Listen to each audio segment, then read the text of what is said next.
My name is Charlotte. I'm 16 years old. It's September 26, 2015. We're in Sacramento, California, and I'm with my mom.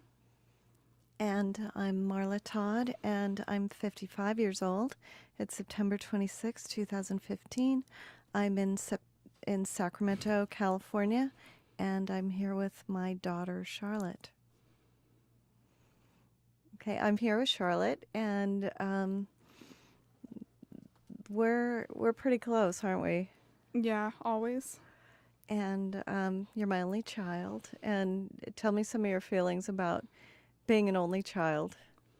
Well, there's a lot of stereotypes against only children. Usually that they're like lonely, that they're antisocial, maybe bratty, don't have a lot of friends. But I feel like I I don't fit that stereotype, and that our family doesn't fit that stereotype. And a lot of people think that people who have only children, that they maybe didn't want kids, that the kid was like an accident, that they don't like spend a lot of time with their kids, things like that.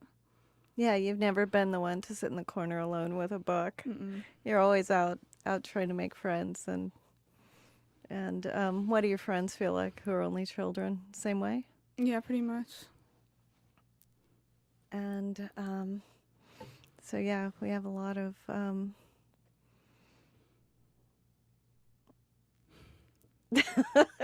this was, Well, and I'd say like yeah. with you and dad too, it's kind of been the way that you've raised me. Because, of course, like there are only children who are going to fit that stereotype, but like the way that you two have raised me, you haven't raised me to be that way. You've spent a lot of time with me. You always kept me busy and doing something as a kid.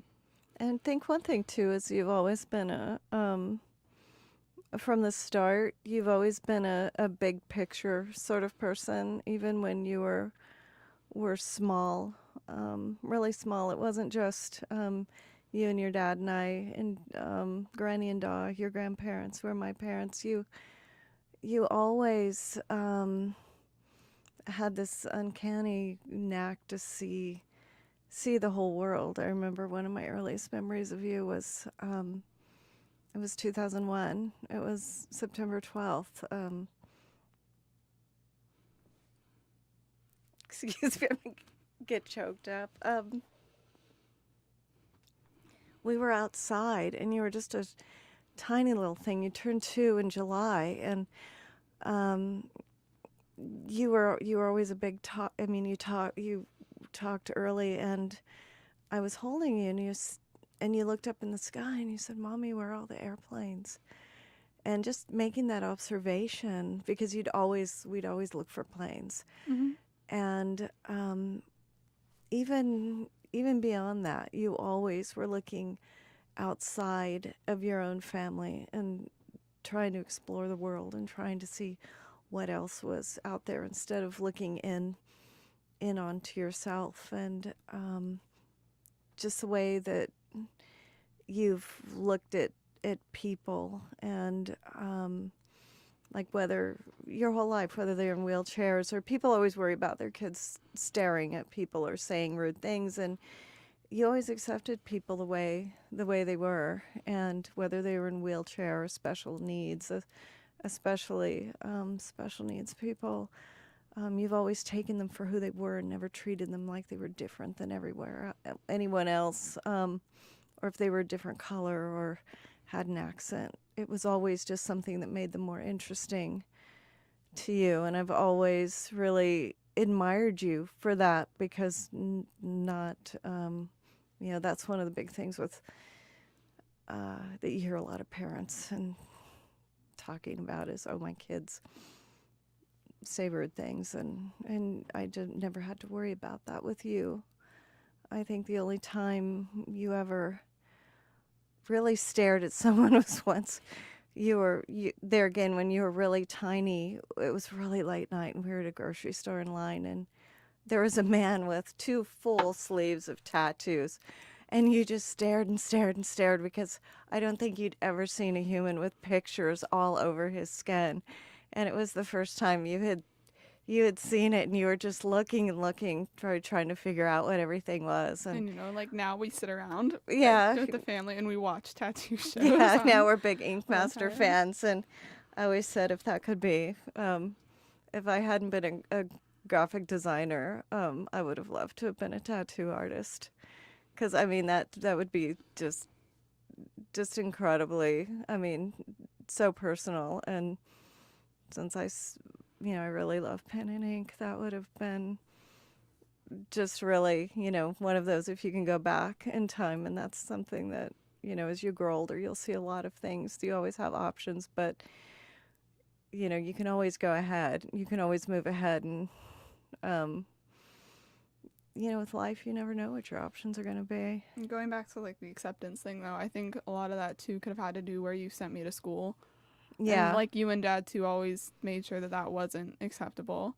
And with the whole Montessori thing, there were lots of kids there at the school that, that were different, or there were special needs kids, or just like there was a really like a huge diversity in families and the way different families were. And at that school, they always that was one thing that they really pushed, was acceptance and things like that. Yeah, and it was California Montessori project. It was a public Montessori school, so it was cool because since it wasn't private, you got more different kinds of people. Yeah, there was a whole huge range of people from different backgrounds. So it was really a family. It was a really unique family of a lot of different people. How did you find that school, though? Like, I know you looked at lots of other schools, but how did you find that specific one? I found it. I was looking for, they had a lot of problems at our neighborhood school, and I didn't want to send you there. And so just a friend told me about it. And at that time, they were at a church and not in a school building. Yeah, and tiny little school. Yeah. Barely any kids. Not really like a real school quite right. yet. And then there were some other magnet schools that, you were on the wait list for that and some other magnet schools. So I got you on the wait list, and you just happened by luck to get into that school. And that's kind of how your whole life was. You've really lived a charmed life. You're the kid I always wanted to be. I mean, it just, so you just happened to get into that school, and we met all the wonderful people there. But yeah, they did have, sometimes we made jokes about it, but they really promoted the idea of peace and the idea of tolerance and the idea of lifelong learning and learning about other people. And I like the way they stressed, history, because if you don't know where you've been, you won't know where you're going. So that was one of the things that I loved about the Montessori school and Maria Montessori's message, that all children can learn and that no one was discounted or passed over because they didn't fit the mold. So and the big thing of independence there, it was always like doing things on your own, learning to be independent. Yeah, and that's something not about depending on others, which has always been good for you, since there again, you're an only child, and I've always wanted to, one of my things, and not even if you're an only child, if I'd had 8 kids, I would have raised them all the same, but I don't know, it would have been pretty crazy if I'd had 8 kids, but I just, I like the whole Montessori idea of independence and the kids having responsibility, because a lot of my philosophy on parenting is that if you keep your kids too sheltered, they never learn how to be adults. And they make mistakes. And I mean, we all make mistakes, but your kids are going to grow up to be adults. And you see, like, when I entered high school, there were tons of kids where it was just like, it was this shock for them. Kids who had been in a small school or who had more sheltered parents. There was even kids who had been homeschooled in some ways, or just hadn't. Their parents had really like kept them in a bubble. And when they got into high school, it was like a lot of them some of them went crazy, or they kind of exploded, or they just got really like nervous. And it was hard for them freshman year. I mean, most of them are doing fine now, but it was just that big like struggle for a lot of kids who had parents who did that. And I know like their parents were just trying to be their best and didn't, but still, I liked how you guys didn't do that. You never tried to shelter me from anything. Yeah, and every family's different. Every child is is different. You never know who you're bringing home from the hospital when you have a baby. So, or, whether you have a baby or adopt or anything, you never know who's coming home with you, but you love them and you have to treat them as individuals. That's why I say throughout the baby books, just do what your love tells you to do. So that's, but one of the things too about, the way we've parented you to be independent, and we're not these crazy parents who are just like obsessed with SAT scores and grades and stuff like that. Yeah, I mean, even though you do really well in school, and I'm so proud of you, and you work so hard. But you made sure but that there on was your more to own, me. yeah, I don't micromanage you. You do it yourself. That there was more to me than school. Yeah, there is. And so, and speaking of that, you had a big summer this summer. You want to talk about your other huge part of your life and yeah, what roller happened? Skating. You getting me into roller skating, probably. Well, your dad getting you into roller skating. Yeah, but like sticking with it the entire time, and eventually, this summer, me going to Albuquerque and going to the roller skating national championships and winning. Yeah, with my partner. And it's a sport that we never knew it existed until then, and it's just like ice skating but on roller skates. You can almost do a little bit more on the roller skates, but it's been nice. Yeah, it's been really great. I don't think I would have done it well in any other sport. I think about it. Any other sport, I don't think I would have done as well in as if I was in roller skating. It's been nice. I found my perfect sport for me, something that works for me really well. Good. And you got into it because you went to a birthday party to roller rink and you were in tears. Because I couldn't skate.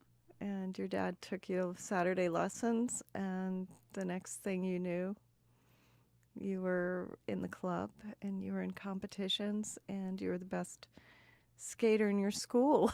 Mm-hmm. Yeah. But but in the actual sport, sure, I may have been like the best skater outside of, my sport, but in my sport, I've never been, there's been lots of losing when I was younger before I started winning. But you kept going. That's what makes it so great, is you do it for the love and not for the medals. Lots of last place, lots of not getting medals but now that I'm getting better, I'm winning now, and I think that that's kind of like taught me something though, not giving up and not letting it get the best of me and to just keep going. It has, because we've seen a lot of people drop out because they aren't winning every time. We've seen a lot of people who continuously, they'll win and win and win, and as soon as they start dropping, other people start coming up, they drop out. And to me, that's a terrible message, because you have to keep trying, and you have to, if you love something, you just keep doing it, and it doesn't matter if, especially since so many of the scores and things are so subjective, that you have to do it for the love of it. Anything you do. Well, yeah, and I think skating's taught me how to deal with rejection. So if I ever have any other rejection in my life or like criticism or other things, I think roller skating's helped me so I can learn to deal with that and not let it kind of take me over. How did you feel when you won the national championship? What were you thinking? It was like crazy that I was actually there, because I didn't ever think that I'd actually be on like the nationals podium or anything. It was just, I don't know. It was kind of hard to believe at first, kind of crazy, but it felt really good. All the hard work had paid off. Over I think it had been, 10 or 11 years it had paid off. Yeah, and you and Chris, her partner was Christopher Butler, and they were both 16, and they had worked so hard all summer long. And we hadn't even been skating for that long. It was on our second season. Mm-hmm. So it was nice to make it.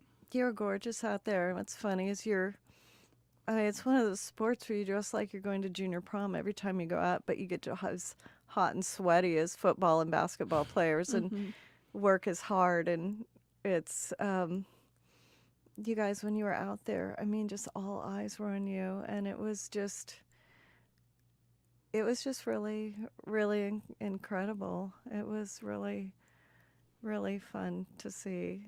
And it was, it's just fun to see all of the skaters in this sport that's just hardly known and Especially should be in here. the Olympics. And Yeah. yeah, we've been A sport that people consider a dying sport in the U.S. But maybe we'll help bring it back. mm-hmm. And so, but part of the skating is that one of the great opportunities is that we've gone on a lot of great road trips because of that.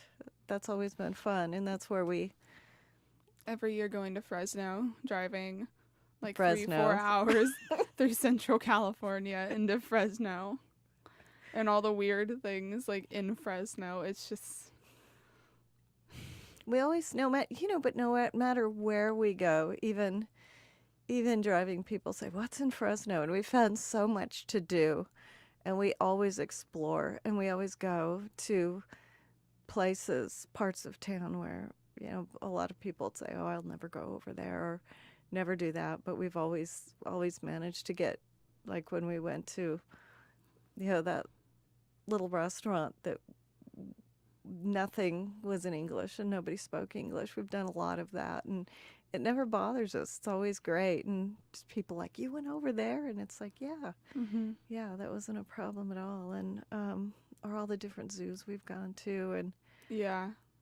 the parks and the zoos, so many of those, and along the way all the national parks.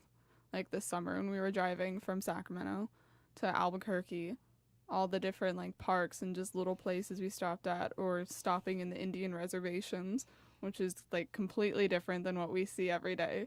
Stopping in those and just kind of seeing all of that, or the change of scenery, how different it is. Like when we were driving through the desert, it almost didn't seem like some of it was real. And it was the desert was green. It's so different, some of it. Yeah. Especially the high desert. It was almost like it wasn't a real place. It didn't feel like it was a real place, since it was just so different from what we see. And the whole time, it was a great time because we listened to music, we talked.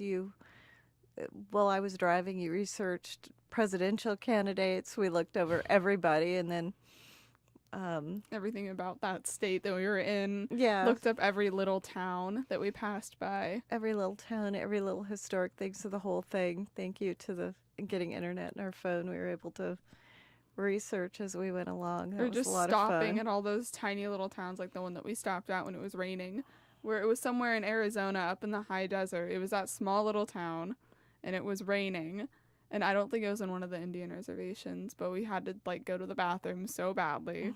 And it was really late at night, and we were driving to Holbrook, and it was some town where only probably 100 people lived. Yeah, I remember that. It was and that was a place everybody was stopping, and we couldn't even see the road. The rain was coming down so hard, and I was so tired. We'd been driving since early that morning, and it was fun. It was always fun. Just when we were driving, since it was going past Route 66, and you remember driving to Louisiana when you were a kid. Yeah. And seeing all the same roadside attractions, the dinosaurs and the arrows. I mean, they're all falling apart, but it was the same things are all still there. It was. It was cool sharing that with you, because I saw that, especially the dinosaur, because when you're a little kid, you just love dinosaurs, and everything is so fascinating. And it was before the interstate highway was finished, and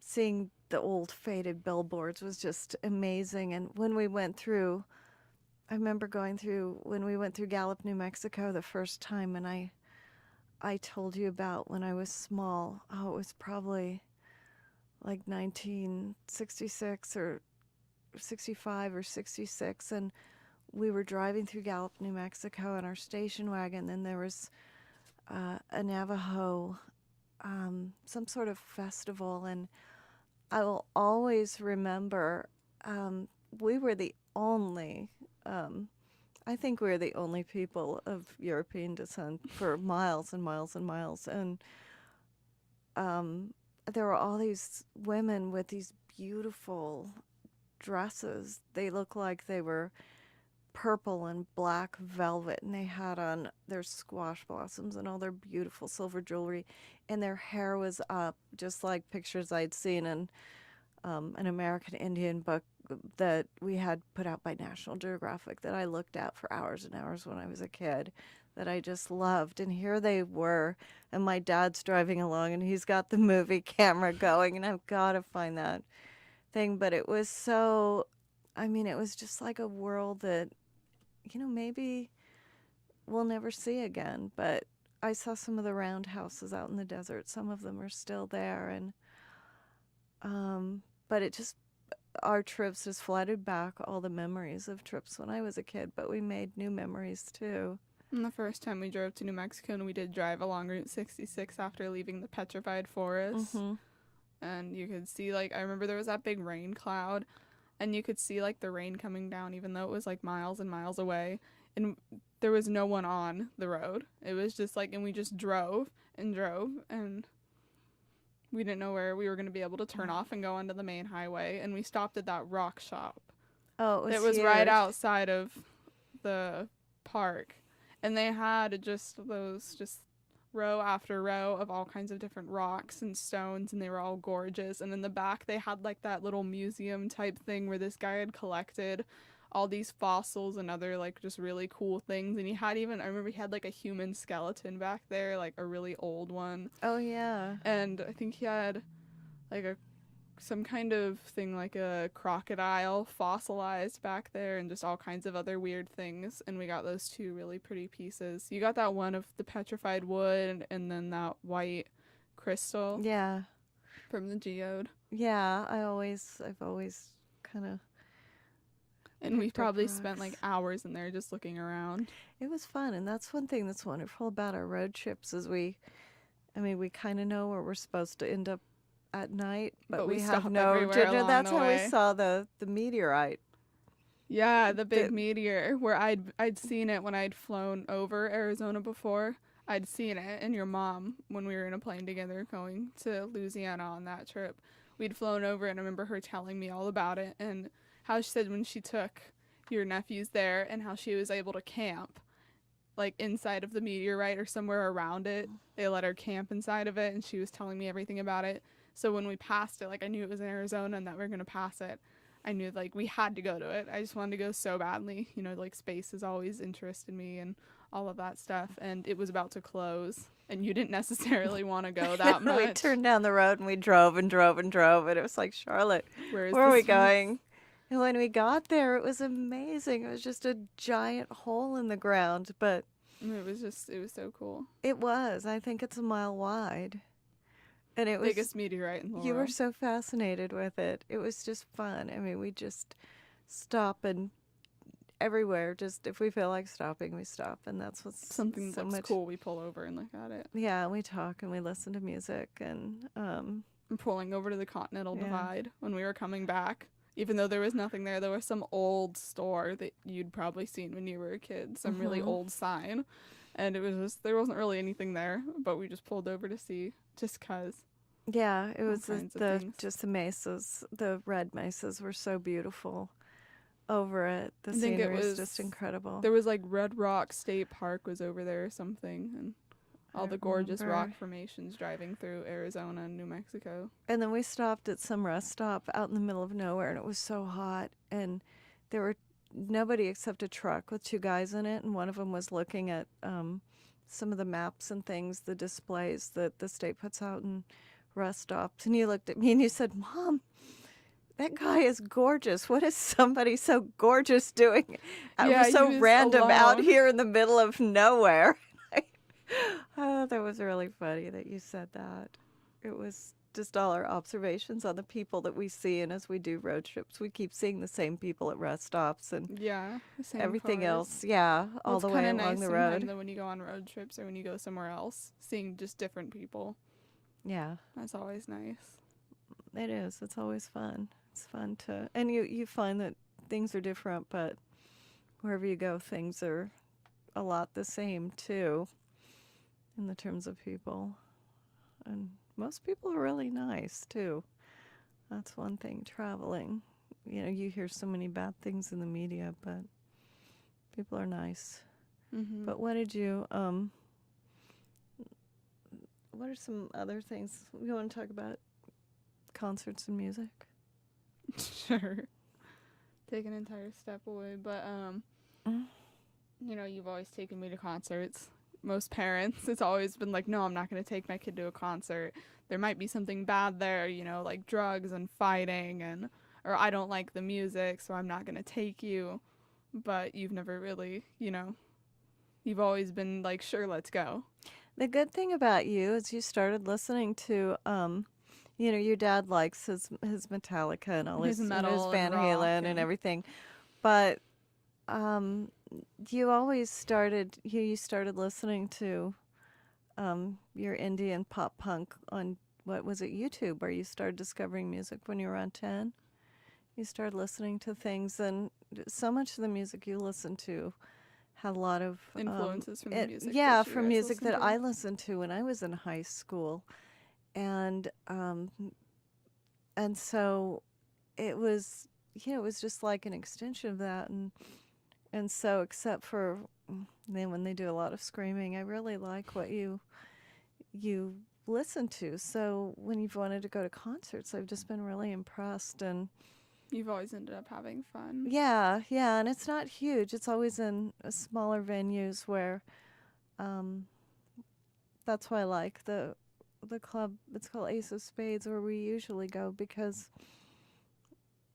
you can be down on the floor with a band. Be very personal with the band. Yeah, very smaller venue, but I can be upstairs at the bar on the balcony. And you can see watching, me, yeah, so I see can the see band. you and everything. But and you've always been willing to take my friends along with me too. Yeah, and sure, they drop F-bombs and do things like that, and I'm a parent, so whatever. But I've been to a lot of concerts way before you were and born. You're not worried about me doing something bad. No, I'm not. You're not going to sit. Trust No, you're not going to be lifting your shirt up, and they drop F-bombs, surfing or doing something. Yeah, but I mean, listen to how kids talk in high school, so you're already going to hear. It's nothing you've never heard before, but I mean, even besides that, the music is good. It's good, and it's.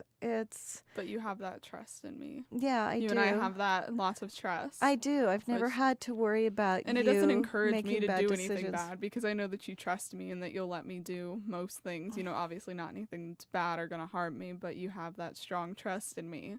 Yeah, I do, and I know you're not going to do stupid things because I do trust you. And you don't feel like you have to act out, and we always talk. No. And I always, when I always tell people on my blog, which I wouldn't have done without you, is to talk to your kids, and not just talk at them, but talk with them. And when I see even some of your friends who say they can't talk to their parents, but they'll talk to me about things, and I, just little things, and I just don't understand how anybody can feel uncomfortable talking to their kids about, whether it's talking about music or talking about drugs or sex or anything else. Just anything in If general. you don't talk to them, that's when you get over your discomfort. That's what you bought into when you became your kids a parent. Will thank for you later. They will, and I just feel yourself. like they are less likely to run into problems, because I know a lot of things is, when I graduated from high school and went to college and everything, I was so lost and so clueless, and I didn't want you to go through that. Like I said, you're going to make your mistakes, but I feel you can learn from if your dad and I share our experiences with us, you can learn by that. Mm-hmm. And so it's just, I feel like that's a responsibility for all of us who are older to share our experiences with younger people, so they can learn. So, people who discount younger people and make assumptions that you're rude and you're misbehaved and You gotta you give don't everyone a appreciate chance. things. Yeah, that's so untrue. If you really sit down and talk to a teenager, you're going to find that you're going to learn stuff as an adult. You're going to learn stuff from them. But there's things you can teach them too. Just don't make assumptions. I really have huge hopes for your generation. You're great. You're awesome. And with you as a parent too, you know, I can respect you as an adult and as my parent, but I can talk to you as a friend in more of a friend way than as like an adult way. I don't feel like I Yeah. have to hide things from you or hide, Yeah. you know, things about me or issues or just anything that I want to talk about. You know, if I could talk to my friends about it, I could probably talk to you about it. And I've always appreciated that we do always talk. We're always talking. And it's great. It's wonderful. It's really cool. And we're always laughing. That's the main thing. Is we laugh every day. We laugh so hard my sides hurt. Mm-hmm. And I wish we could have brought some of that into here, but that's one thing that drives your dad crazy. But we are always laughing. Mm-hmm. And because you talk to me too, I've just been able to learn a lot. Like you and Dad both, your love for like art and history and all kinds of other things, because I've been able to talk to you, I feel like you've brought that over to me. You know, I've always had an interest in art and history, and I really love those things. Or just, you know, making sure that I just know about culture and other people's culture and everything like that, that you really brought me into that. Yeah, it's what makes it just, you've got to always, your whole life, keep learning. And just seeing the whole wonder of stuff. And that's what's cool, is that when you're my age, I want you to still have that wonder and that curiosity that you have, and never stop it. I mean, even your granny, she's 86 and she still has it. Yeah. So I want you to keep that tradition. And I get that from her too, even with her. Keep those fires going. And I've been able to appreciate things more too. I feel like than some people, you know, some kids, their parents haven't shared those things with them or taught them about that, or, you know, or like you've mentioned, even though your dad may have necessarily not liked going to art museums or parks or anything like that, he took you to them anyways. I never knew till I was grown that he didn't really Yeah. always like going. But he did those things to make sure that you and your sisters appreciated them and knew what they were and learned about them, because he felt like that was necessary, even if he didn't know that much or really enjoyed it.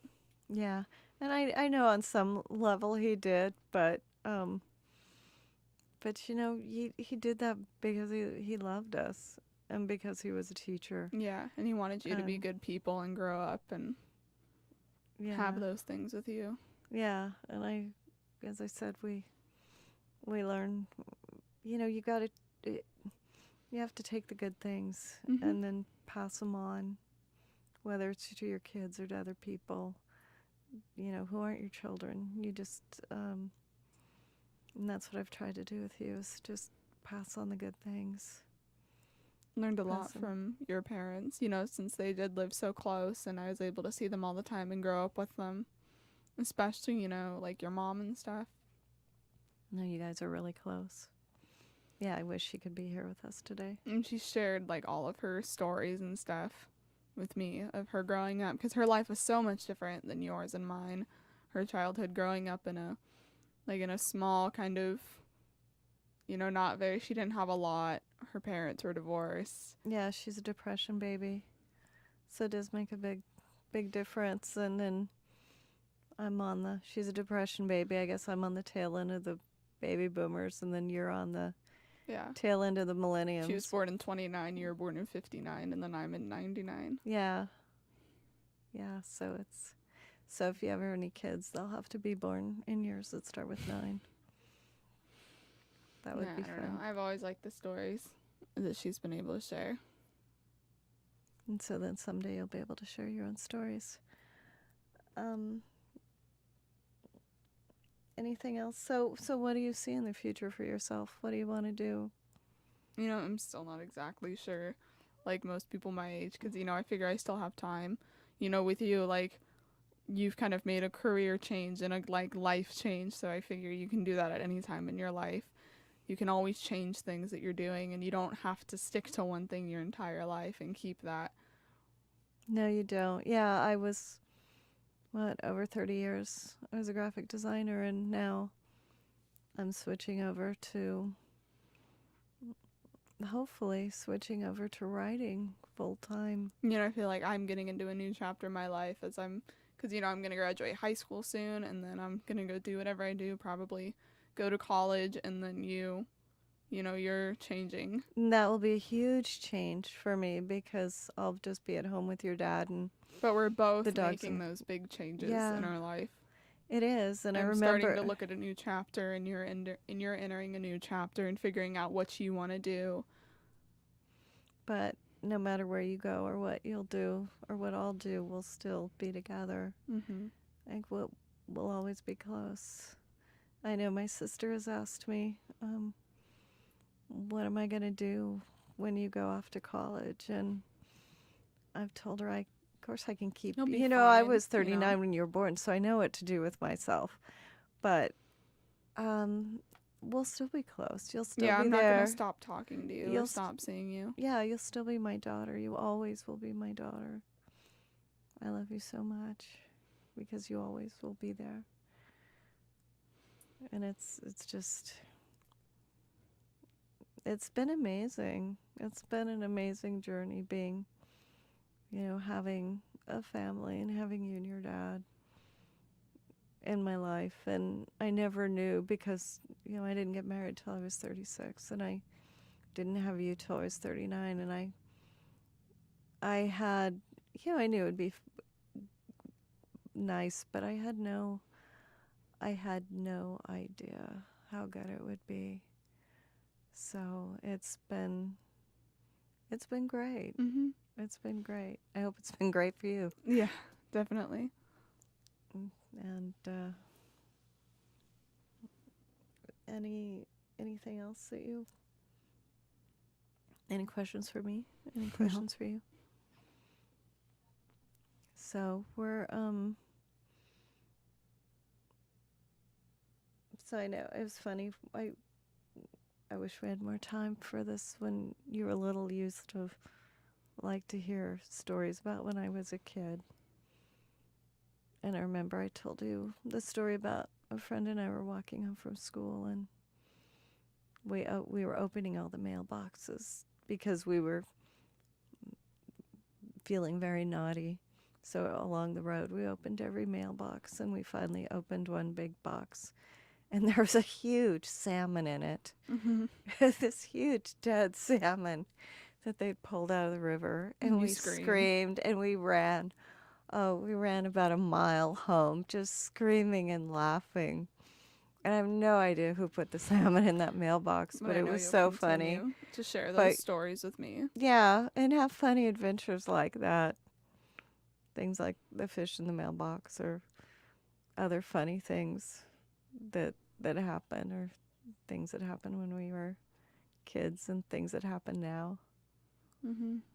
like squirrels in our walls and Yeah. trying to get those out, like howling like coyotes and Yeah. banging on the walls. But they were still there this morning, so I don't know what we'll do about that. So 200 years from now, somebody will think, oh, they still have squirrels in our walls. No one's going to figure it out, those squirrels. They're smart. Okay. So any other thoughts No. on anything? Just that I'm thankful that I've had you and Dad as parents and what you've done for me. Thank you. I'm glad. So this has been fun. Mm-hmm. It's been interesting. It was a lot different than I thought. Yeah.